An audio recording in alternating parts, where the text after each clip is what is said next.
Hello students, M के study point में आप लोगों का एक बार फिर से स्वागत है। और आज आप लोगों के लिए एक बेहतरीन और बहुत ही एक विख्यात जो टॉपिक है, जैसे भ्रमर गीत, जो सूरदास की भ्रमर गीत क्लास 11 की वो टॉपिक पर आज हम लोग बात करेंगे और उसे समझने की कोशिश करेंगे। इस वीडियो में आपको ये जानने मिलेगा कि भ्रमर गीत की दो पद हैं और दोनों पद को बहुत ही सही और सरल तरीके से मैं आज आप लोगों को समझाऊंगा, जिससे आप अच्छे से समझ पाएंगे कि इस भ्रमर गीत में क्या है। और ये समझने के बाद आप किसी भी प्रकार के जो एग्ज़ाम होंगे, आप हर एग्ज़ाम में किसी भी प्रकार के जो प्रश्न होंगे, इन पर आधारित सभी प्रश्न को आसानी से आप जो है उसका उत्तर दे पाएंगे। तो स्टूडेंट्स, जैसे कि आप अगर हमारे चैनल पे नए हैं तो चैनल को सब्सक्राइब करें और वीडियो पसंद आए तो वीडियो लाइक करें, शेयर करें, ठीक है। और हमारे बेल आइकन को जरूर दबाएं, जिससे आपको आने वाली हर लेटेस्ट वीडियो, नई जानकारी, कविता और कहानियाँ आपको मिलती ही रहे। तो स्टूडेंट, चलिए शुरू करते हैं। ये सूरदास द्वारा रचित है अब भ्रमर गीत। और भ्रमर गीत जो कि भौरे के नाम से लिया गया है। भौरा जिस तरह से भ्रमण करता है, उसी तरह से यहाँ पर भी बताया गया है। जब एक इंसान किसी जगह पर रहता है तो उसके मोह और उसका जो प्रेम होता है वो कई लोगों से जुड़े होते हैं। लेकिन वहाँ से चले जाने के बाद कई लोग उनके जाने की विरह में, उनके जाने के दुख में जो है परेशान होते हैं। वैसे यहाँ पर जो है कृष्ण जो है यहाँ से ब्रज गोकुल से जो है मथुरा चले जाते हैं और गोपियाँ उनके चले जाने के बाद किस तरह से परेशान होती हैं। तो हम लोग उसकी पूरी बातें, पूरी सच्चाई जो है हम लोग उसकी पद को पढ़ेंगे, पद के साथ साथ वर्ड मीनिंग, शब्दार्थ को समझेंगे और उसी के हिसाब से हम लोग पूरा जो है पद को समझ पाएंगे। तो स्टूडेंट, चलते हैं, देरी न करते हुए हम लोग अपने टॉपिक के भ्रमर गीत का पहला पद शुरू करते हैं।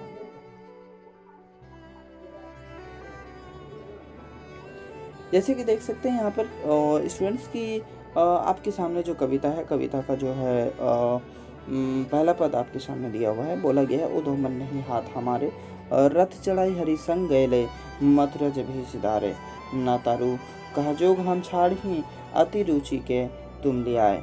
यानी इसका एक एक करके शब्दार्थ पहले समझने की कोशिश करते हैं और आप लोग जो है शब्दार्थ लिखते रहें। सबसे पहले चीज़ यहाँ पर देखें, उद्धव जो रहते हैं वो कृष्ण के मित्र रहते हैं। दूसरी चीज़ जो है मन पसते हो, हाँ, मन नहीं हाथ हमारे, रथ चढ़ाई हरि संग गए, मथुरा जब ही सिधारे। ना तारू का मतलब होता है अन्यथा, यानी नहीं तो, ठीक है। ना तारू का मतलब अन्यथा होता है।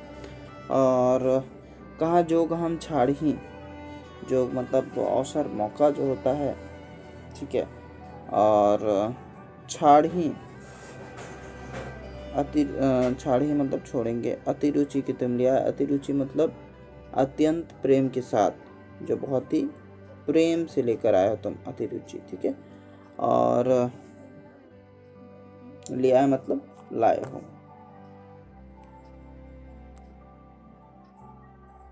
फिर आगे जो बोला, हम तो जगते श्याम की करने, हम तो जगते श्याम की करने, ठीक है। हम तो जगती श्याम की करनी, मन ले जोग पठाए, मतलब हम तो श्याम के राहों को तक रहे, मन लेकर तो चले गए लेकिन भेजे नहीं। तो झकती का मतलब होता है झक मारती है, मतलब इंतजार करना, है ना। झकती मतलब झक मारना, इंतजार करना। और श्याम की करनी मतलब होता है किए गए जो क्रिया है।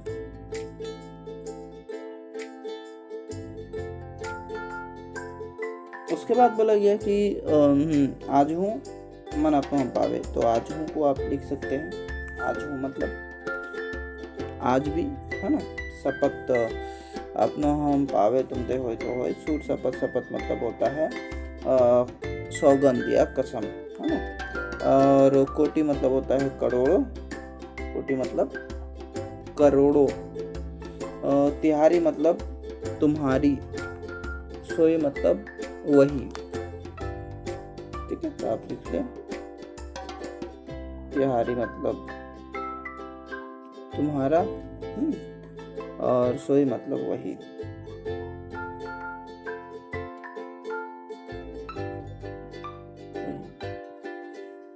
तो जैसे कि हम लोग यहाँ पर देख चुके हैं, अब हम लोग उसके जो है व्याख्या कर सकते हैं कि आखिर इसकी व्याख्या किस तरह से करनी है। सबसे पहले ये तो पता होगा कि सूरदास की जो भाषा है वो ब्रज भाषा है, क्योंकि सूरदास कृष्ण की भक्ति करते हैं और कृष्ण ब्रज गोकुल गांव में रहते हैं, और सूरदास की जो भाषा है ब्रज भाषा है। जैसे कि यहाँ पर देख सकते हैं कि गोपियाँ जो है उद्धव के आने के बाद उद्धव जब उनको कई संदेश देते हैं, उनको कहना चाहते हैं कि आप हमारे धार्मिक शाखाओं को सीखें और हमारे अनुसार चलने के प्रयास करें। तो गोपियाँ कहती हैं कि हे उद्धव, मैं क्या करूं, मैं तो विवश हूं और यह मन हमारे हाथों में नहीं है। मेरा जो मन है मेरे पास नहीं है। और जब हरि जो है रथ पर चढ़कर मथुरा जा रहे थे तो हमारा मन अपने साथ लेकर चले गए हैं, और वरना अन्यथा नहीं तो मैं जो है ना तारू, है ना, बोला क्या गया ना तारू कहाँ जोग हम झाड़ी, नहीं तो मैं ये मौका में नहीं छोड़ती, अन्यथा जो ये तुम मौका बहुत रुचि के लिए आए, बोले अति रुचि के तुम लिया, जो इतना मनपसंद लेकर आए हो, ठीक है, प्यार लाए, उससे मैं क्या हम इस प्रकार जो है बिना सीखे छोड़ सकते हैं क्या? मैं उसे अपना नहीं सकती, लेकिन हम तुम्हारी जो है तुम जो इतने प्रेम से जो लेकर आए हो, मैं उसे अपना ना चाहती हूँ, लेकिन अवश्य अपना लेती, पर क्या करें, हमारा मन तो हमारे पास नहीं है, हमारा मन हमारे पास नहीं है। और जब मेरा मन हमारे पास नहीं है तो बोले हम तो झक्ति श्याम की करनी, हम तो झक्ति श्याम की करनी, यानी हम कृष्ण की राहों को तक रहे हैं, ठीक है, हम कृष्ण के व्यवहारों को देख रहे हैं, उनके विषय में सोच रहे हैं कि हमारे मन को तो साथ ले गए हैं और उसके बदले में वो एक योग्य भेजे, एक संदेश भेजे हैं, और मेरा मन ले गए, लेकिन अब दिए छटांग भी नहीं है। बोले आज हूँ अपनो हम पावे, तुमते होय तो होय, क्या तुमसे होगा अगर मैं आज भी अपना मन पा जाऊं? तुमते होय तो होय, क्या तुमसे आज भी मैं अपना मन पा जाऊं? और यदि तुम यह काम कर दो तभी संभव हो सके, तुम अर्थात अगर आप मेरी सहायता करो तो ही संभव हो सकता है। और बोले सूर शपथ हमें कोटि तिहारी है, हम जो है सूरदास कहते हैं कि गोपियाँ कसम खाती हैं कि मैं आपकी करोड़ों कसम खाकर कहती हूँ, तुम्हारी करोड़ों कसम खाकर कहती हूँ कि कहीं करेगी सोई, अगर आपकी सहायता से मुझे मेरा मन मिल जाता है, यानी आप मेरे मन को ला देते हैं इस कृष्ण से, तो आप जो भी कहेंगे मैं करने को तैयार हूँ। तो ये जो है गोपियाँ जो है उद्धव को कहना चाहती हैं और उद्धव को कहती हैं कि मेरा मन अगर ला सकते हो तो मैं तुम्हारी बातों को मानने को तैयार हूँ। तो उम्मीद है स्टूडेंट्स कि आपको यहाँ पर ये पहला पद बहुत ही ज़्यादा अच्छा लगा होगा और समझ में भी आया होगा। तो इसी के साथ फिर हम लोग बढ़ते हैं अगले पद एवं दूसरे पद की तरफ।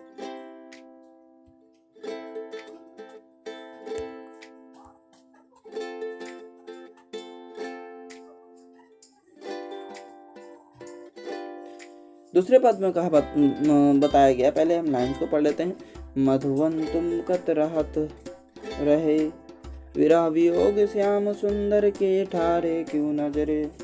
बोले मोहन मोहन बेनु बजावत तुम तर साखाटे की खरे, मोहे थावर अड़ू जर जंगम मोनी जन ध्यान टरे।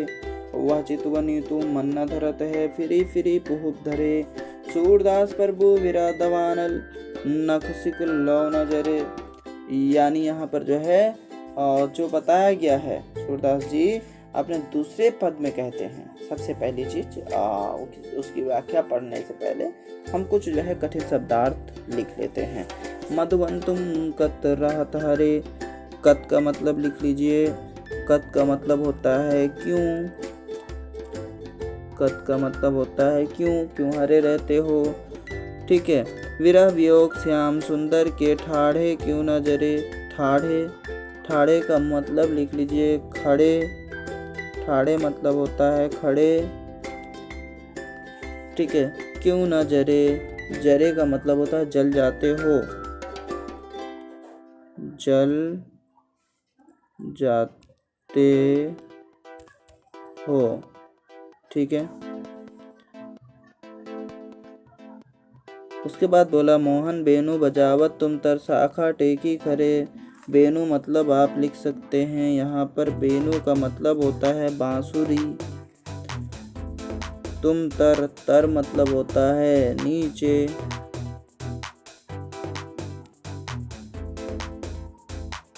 शाखा टेकी खरे, शाखा टेकी का शाखा का मतलब क्या होता है? सबसे पहला चीज, शाखा का मतलब अगर हम लोग निकाले तो शाखा ही होता है। टेकी मतलब क्या होता है? शाखा का मतलब बस शाखा होता है, शाखा है यहाँ, वहाँ शाखा होगा, ये हो जाएगा। ठीक है। और टेकी मतलब होता है टेक लेकर, ऐलान देकर या पकड़ कर। ठीक है। खरे हैं, खरे मतलब खड़े। मोहे थावर अड़ू जरजंगम। मोहे थावर अड़ू जरजंगम। थावर मतलब होता है अस्थावर। अस्थावर मतलब जो स्थित हो, जो नॉन लिविंग हो, है ना। थावर जो लिविंग हो, अस्थावर जो हो। जड़ मतलब होता है निर्जीव। जड़ मतलब जिसमें जान ना हो, जिसको हम लोग कहते हैं निर्जीव।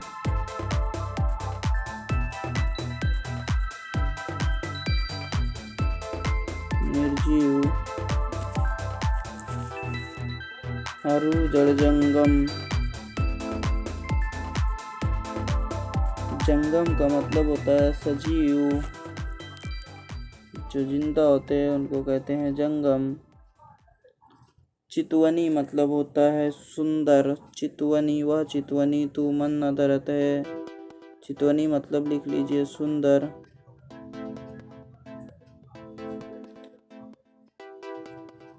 धरत है, धरत है, धरत का मतलब होता है धारण करना। फिरी फिरी, फिरी फिरी पोहुब धरे। फिरी फिरी का मतलब होता है बार बार। पोहुब धरना मतलब होता है पुष्पित होना। धरे का मतलब हो जाता है धारण करना। दवानल, उसके बाद बोला सूरदास प्रभु विरह दवानल। यहाँ पर आपका लिखा हुआ विरह दवानल। विरह दवानल का जो मतलब होगा जंगल के आग। विरह दवानल मतलब जिसको कहा जाता है जंगल की आग। नक्श मतलब नख से।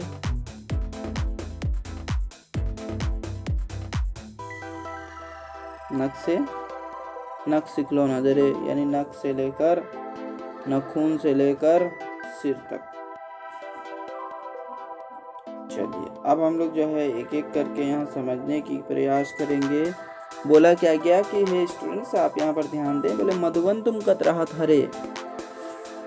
विराह जो है चले जाने के दुख में, दाहकते को सर्वोपरि मानती हुई, यानी जो है कृष्ण को सबसे बड़ा मानते हुए कहती हैं हे मधुवन तुम अभी भी हरे भरे क्यों बने हुए हो? मधुवन तुम अभी भी हरे भरे क्यों हो? जब श्याम सुंदर चले गए, विरह वियोग श्याम सुंदर के ठाड़े क्यों ना चले? श्याम सुंदर चले गए, ठीक है, तो श्याम सुंदर के जो विरह वियोग है, जाने के जो दुख है, और दुख में तुम खड़े खड़े ही क्यों नहीं जल गए? तुमको खड़े खड़े ही जल जाना चाहिए था। मोहन बेनु बजावत तुम तर शाखा टेके खरे। बोले क्योंकि मनमोहन जो थे वो तुम्हारे डालियों से जो है टेक लगाते थे, तुम्हारे शाखाओं से टेक लगाकर नीचे खड़े होकर तुम बांसुरी बजाया करते थे। और बोला क्या, मोहे थावर अड़ू जन जंगम मोरी धन ध्यान टरे। बोले जिसकी सुमधुर ध्वनि अस्थावर जड़ और जंगम सभी को विमुग्न कर देती है, यानी जिसमें जान हो जिसमें ना हो, चिड़िया पेड़ पौधे हवाएं सबके ससराहट शांत हो जाता है, मुनिजन का ध्यान भी टूट जाता है। बोले उसके बाद बोले कि फिरी फिरी पोप धरे और विमुक्त कर देते हैं। यहाँ तक कि बड़े बड़े जो है ऋषि मुनियों का भी ध्यान भंग हो जाता था। और जिस प्रेम दृष्टि से देखकर वे सभी को मोहित कर लेते हैं, है ना, सभी को क्या करते हैं, अपने तरफ आकर्षित करना चाहते हैं, मोहित करना चाहते हैं। तो तुम उसे याद करके उसके वियोग जो है, उसका जो दुख है, उसके दुख को ही नहीं रहे हो, दुख बना ही नहीं रहे हो, वरना बार बार जो है निर्लज्जा भाव, यानी जो है बार बार तुम जो है पुष्पित होते रहते हो, बार बार शर्मसार होते रहते हो। और बोला सूरदास प्रभु अविरह दवाना लक्ष्य खिलौना दे। सूरदास कहते हैं कि जो है, सूरदास जी कहते हैं कि मधुवन तुम प्रभु मनमोहन जो है, प्रभु कृष्ण जो है, प्रभु कृष्ण जी की जो है विरह आग में नख से सिर तक जो है पूरी तरह जल क्यों नहीं जाते, क्योंकि वो चले गए। जब कृष्ण का यहाँ पर है ही नहीं, कृष्ण जा चुके हैं, तो जो है तुमको सिर के बाल से लेकर पैर के नाखून तक तुमको पूरे तरीके से जल जाना चाहिए। तो ईश्वर से मुझे उम्मीद है कि आप लोगों को ये वीडियो काफ़ी पसंद आई होगी।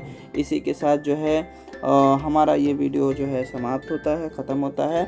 और वीडियो के अंत तक जो है देखने के लिए धन्यवाद। चैनल को सब्सक्राइब कीजिए, लाइक कीजिए और शेयर कीजिए। चलिए मिलते हैं आपसे अगले वीडियो में। आज के लिए इतना काफ़ी है। धन्यवाद।